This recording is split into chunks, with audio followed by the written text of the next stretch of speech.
Hey everybody, real quick before I get started, I want to tell you guys about something new that I'm trying out. I started a new Discord server. It's called One Mic. There is a link to the Discord in the episode description, and there will continue to be a link in the episode description for all subsequent videos. The reason I want to do this is because I wanted to give us all a space to collectively talk about all of the shows that I'm covering so we don't have to talk across each other in the comments or maybe miss some comments or miss some replies. I think it's a good place for us fans who are fans of the shows that I cover, fans of this channel, whatever that may be, for us all to get together and just kind of like talk about the show. So what I did was I created the server and then I created channels within it for each show that I'm covering at that time. Right now it's set up to cover the, I think, 4 or so shows that I'm covering right now, and then I've added channels for shows that I'm going to be covering in the month of December that I know for sure. And then as I'm covering shows will cycle in and out. So like once I'm done covering a show, a channel will be deleted, and then once I start covering a show, a new channel will be added. So check out that Discord. I look forward to talking to you guys, and now let's talk about this episode. Peace. One mic, one mic. Yeah. All I need is one mic. One mic. Yeah. All I need is one mic. One mic. One mic. Hey everybody, welcome back to One Mic, where I watch shit so you don't have to. And today I'm here to talk about Season 2, Episodes 1 and 2 of Apple TV's Slow Horses. Episode 1 is titled Last Stop, and Episode 2 is titled From Upshot with Love. Before I get started, I want to apologize up front to you guys for how late I am with getting this out. The way I had last week or the end of last week planned was I was going to watch The Peripheral on Thursday night like I normally do my video on Friday, watch Slow Horses on Friday, get that video out either also on Friday or on Saturday, and that was the plan. But Friday went away. I hadn't planned on it going. I didn't lose track of time. I just didn't end up having the time that I thought I had. So I was late getting the Peripheral video out. I did watch Slow Horses, but then the weekend just got completely away from me, and I forgot. So my bad. Here I am now. I didn't even remember until Tuesday that I needed to do this video, which is interesting to say the least. But here I am on Wednesday with episodes 1 and 2, and then I will be here on Fridays. And I promise, no more fucking around. I'll be here on Fridays for each of the remaining 4 episodes. I don't have the Peripheral to contend with at all anymore, so provided these videos get decent amount of plays, I'll be covering this whole season, and it will be my main priority on Friday as of right now. But let's get to talking about these first 2 episodes. So for starters, there's a new central mystery. Season 1 central mystery was the kidnapping of Hassan Ahmed. This one appears to revolve around the death of this former agent named Dickie Bowe. Up front, I gotta say, so far, this season is off to a lot less compelling of a start than season 1, but it seems to have retained the formula to a T. But even though it's been renewed, I think through 4 seasons, each season, at least for me, is gonna need to present something fresh. And I don't mean just like a new story, to like something fresh to justify its existence. Like I don't want to feel like I'm gonna be comparing like the exact same season to one another, and it's just gonna be like which storyline I liked more. Like I hope that the show brings a little bit more complexity, and I'm gonna get into some of that in a little bit. But I don't want to feel like I'm watching like this is just another season of Slow Horses, but just with a different story, like almost like an anthology sort of way, right? Like I want to feel like a lot more of what we built in season 1 is gonna flow into season 2, and that's not to say that it's not. It very well may be. I'm going to talk about some of those open threads at the end of this video, but I just feel like it's going to be tough to really, I don't want to say justify, and I can't say justify because they've already decided they're going to make them, but I don't know, I just feel like it's going to be tough to watch 4 seasons of what feels like the exact same show every season, just with a different story. Like, I don't know, I feel like I need a little bit more than that, a little bit more change, but again, these are very, very early little nitpicking little complaints. It's only been 2 episodes. I could be way the fuck off. I hope I am. We will see. And again, and to be clear, I'm not saying these first 2 episodes are bad by any means. But, think about last season. How do we start last season? A kidnapping, a supposed murder. Episode 3 ended in a beheading. Like, we get none of that here. And even though this central mystery surrounding this assassinated ex-agent, as of now, is a lot less compelling than the kidnapped the kidnapped Muslim comedian. They were like, why the fuck would they kidnap this guy? I still have some hope for this season. I feel like it's like one of those things where, like, if you think about like a sweater and how if you pull the one thread, the whole sweater can unravel. I feel like we've just started to tug at the thread, and this isn't going to be a simple, like, what happened to this agent? I feel like it's going to have some layers. I hope it has layers like season one. That's what made season one so special, was the layers there. Like, who's working against who. Right now, everything seems very straightforward. And again, I feel like that's going to change. But like by the end of episode 3, I'm wondering, like, okay, somebody killed Sid. Somebody got beheaded. Why are they kidnapping a comedian, a failed comedian or a struggling comedian at that? Like, I had so many interesting questions, and right now, the only question I have is the one that we all have, which is why they killed this guy. So, like, I don't know. I feel like there's a lot more that needs to come out, and that very well may happen over these remaining 4 episodes. But that's just how I feel in the moment after these first 2. But let's talk about this season now. These first 2 episodes, we open seeing Dickie Bowe being followed. We don't know who it is that's following him, but we know that Dickie Bowe knows the person because he started following this guy when he saw his reflection in his little kind of like security mirror in his porno store. And we come to find out that the guy that Dickie Bowe was following actually poisoned him somehow. We don't know yet, via a touch, like a light touch on his arm, which caused a heart attack when he was on this bus. And he left a clue in his phone, which he tucked. It looked like maybe like in between like the seat and the armrest area. He left a clue in his phone that simply had the word cicadas written into it, and he left that on the bus. Lamb shows up, and it was such a good performance, pretending to be Dickie Bowe's brother and wanting to see the last place his brother died. Like, oh, he loved buses.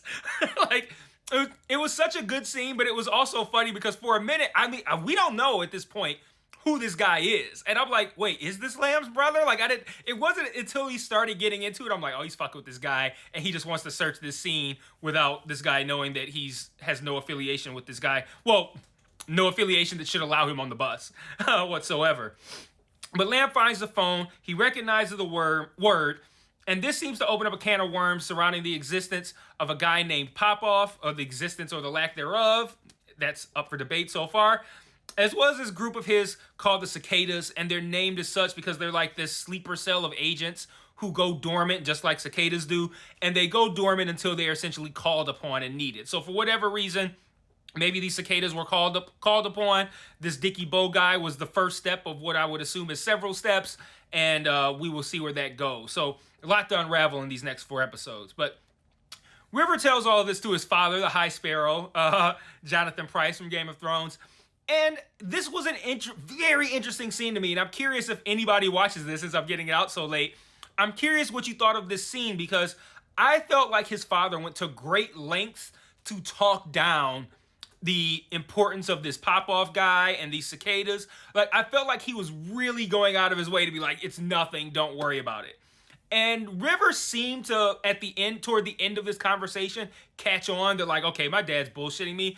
And it makes me wonder if he was lying or downplaying on purpose, because he was so shook about hearing about this that he questioned whether or not he might even be able to speak freely. Like they're so good at what they do, they might have this place bugged and I don't even know it, or they might have River bugged and I don't even know it, and he don't even know it. Let me make sure I say everything right, that just in case somebody's listening, I don't get fucked up. That's what he leaned so heavily into downplaying Popoff and the cicadas that I then went to that place. Like, he might be doing this on purpose. And then I think maybe River picked up on that. And then River just kind of goes, all right, cool, I'm going to leave and you chill out.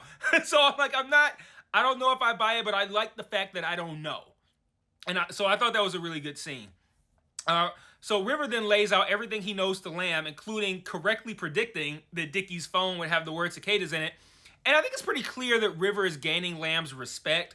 And Lamb's, I don't think we're ever going to have Lamb, well, not ever, but maybe toward the end of the series or something, we might have Lamb say something truly nice and heartfelt about one of these people. But as of now, it's season 2, episode 1, he ain't even close to saying some nice shit. But you can tell when he respects what he hears. Like, I don't have all of the moments cited, but there were times where River might say something and I would think Lamb is going to insult him, and Lamb just says nothing. And I'm like, if you are somebody who works with Jackson Lamb and you put forth an idea and he says nothing, that's a fucking win, man. Because chances are he's gonna insult the idea and then he's gonna insult you. So if he didn't say anything, it's good that the show has built up his character to that point to where now I could tell, even without him saying, that's a good idea, or you were right, or I'm gonna give you this job because I was like, without him overtly saying these things, they've leaned into him treating these people so shitty, even when they're doing a good job, that now when they're doing a good job and he doesn't treat them shitty, I can go, wow, that was a huge compliment. And I like the fact that they built that with this character over only 7 episodes. So impressive work. But let's see. Oh, okay, yeah, I mentioned the respect. So there's also like this B plot that involves Min and Louisa being poached by the same spider guy that River doesn't like from season 1, works for Taverner. They're working a security job for this meeting with this Russian guy, and they seem to look at it as something as like a tryout almost. Like, if we do really good with this, maybe we can get back in at the park or something like that, or we can get in with Spider. And Spider, when we see him talk to Taverner, he's clearly just using Min and Louisa kind of like as fall guys. Like, if some shit goes wrong, we got the fucking Slough House people in there, and we ain't got to worry about it. They'll take the fall. We're good. Like, essentially, like cover people. Fuck. But Taverner tells him that, like, yo, if this shit goes wrong, you going back to Slough House with him. So that's an interesting point as well. We also learned that Min and Louisa are in the process of shopping for a home together, so we know that their relationship has gotten a lot more serious. And they argue over this job because Louisa is taking this shit seriously. She looks at this as like her path out of Slough House. And Min is very apathetic about it. He's like, I don't know if I want to work for Spider, whatever. It's clear that this is going to cause a rift. Couple that with how Min makes a lot of stupid fucking decisions on bicycles, no less, then makes me think things are probably going to go pretty poorly for them. Right now, I'm patiently waiting for how this is going to tie into the A plot. I have not an idea, but I can already see the connection possibly between the two plots, which I'll talk about in my thoughts at the end. So this is where, when the criticisms that I gave at the top of this video, where I said, this season hasn't been as compelling as the first one, the second episode is why. The second episode slows things way the fuck down. Like, the bulk of it is spent following this trail left by the bald guy who killed Dickie Bo, and I think I have his name. Oh yeah, his name is Andrei Chernitsky. So the bulk of this second episode is spent with River trying to track down Andrei Chernitsky after they lost his trail in episode 1 with like the cameras and all this kind of shit. So River goes on this long path, and I'm just gonna read like real quickly what takes place during this River try to find Andrei Chernitsky thing, because it's so many things and it takes up all the episode, and it's so kind of like mundane shit that I'm not sure that we need it. I just felt like this episode, you could have trimmed away a lot of shit from here and got a second episode that, if it were comparable to the first one, I'm not sitting here at the beginning of the video saying this season is not off to as compelling of a start as season 1. If you just trim some of this shit from episode 2 and make it a little bit more like episode 1. But so River goes on this long path. He pays the guy for info. He needs to go to the ATM to get more money. Like how, like, random, like not random, but like, is that what, did we need that? Like, I don't know. Anyway, he finds out Andre paid the cab driver extra to lie if anyone asked about him and to inform Andre. He does try to inform Andre. River catches him, and he gets a phone number, I guess, that could be contacted, that could be connected to Andre. I doubt Andre has his personal like cell phone number on this card that he gave to this guy, who he says, hey, if anybody asks about me, pretend like you know nothing. Here's all my information. But it probably has some number that he could at least use to contact somebody who can contact Andre. But River tries to choke him on this card, and he ends up having to fish it out of his mouth. It ends up being a little moist. But he gets this phone number off the card. And then he ultimately has the cab driver take him to an airfield where he loses the scent, essentially. But we find out the number is from Estonia, so presumably that's where Andre flew to after the cab driver dropped Andre off at this airfield. Lamb thinks this is a setup though. Like he's like, maybe they want you to be following them. This is probably a trap. And he's like, what do we do? He's like, well, sometimes you gotta spring the trap to find out it's a trap. So fuck it. Here's all your paperwork that you need. Here's your dossier with all your information. Go ahead and spring that trap, pal. It's like, wow. But we see a lot of these characters. This is where I think we're gonna connect the A plot and the B plot. Already we have a trend of Russian characters allowing themselves to be followed so they can get the drop on the person that's following them. That's what Andre did at the beginning, episode 1, the beginning of episode 1 with Dickie Bow. And then that's what one of the agents that's supposed to be working with Min and Louisa does in this episode. Like, he allows men to follow him, and then he gives, like, this totally uninspired line of, like, people who stick their nose in other people's business get shot in the head. Like, that's not creative. That's just a regular fucking statement.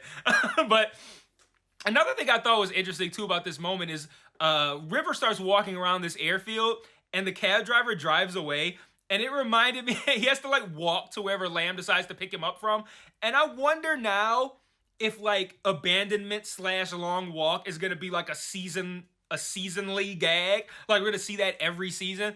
Because we had it with Roddy left him at the hospital last season, and then now he gets left at the airfield. I think it would be really funny if they get more creative every season and find creative ways for River to get left somewhere and have to walk. Like, that could be a nice little thing. And, like, they've already done it with these two. I think it'd be good to do that consistently. But then again, maybe that wasn't intentional and only my stupid ass caught that. Like, oh, he's had to make a long walk twice. Like, who notices some shit like that?